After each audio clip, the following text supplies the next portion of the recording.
எவ்வளோ பேர் பார்த்தீங்கன்னா பிஸ்னஸ் பண்ணணும்னு சொல்லிட்டு, அதாவது நம்மளோட வீடியோஸ் பார்த்துட்டு பிரியாணி ட்ரைனிங்காக திருப்பூர், கோயம்புத்தூர், மதுரை அந்த மாதிரி கிளம்பி வந்துடுறாங்க.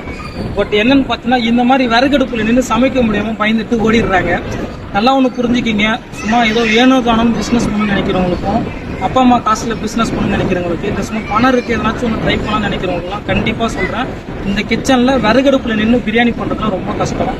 யார் ஒருத்தவங்க நாம ஒரு தொழில் பண்ணணும், அந்த தொழில் பண்ணி நம்மளோட வாழ்க்கை மாறும் நினைக்கிறவங்களோ அவங்களுக்கு மட்டும்தான் இந்த மாதிரி விறகடுப்புல நின்று பிரியாணி சமைக்கிறது ரொம்ப ஈஸியாகவும் பிடிச்சி போயும் பண்ணுவீங்க. ஸோ நல்லா ஒன்று புரிஞ்சுக்கிங்க. உங்களுக்கு கஷ்டப்பட்டாலும் பரவாயில்ல, நான் பண்ணணும், என் லைஃப்ல ஏதாச்சும் ஒன்று அச்சீவ் பண்ணி நினைக்கிறீங்க, நான் அவங்க கூட நிற்கிறேன்.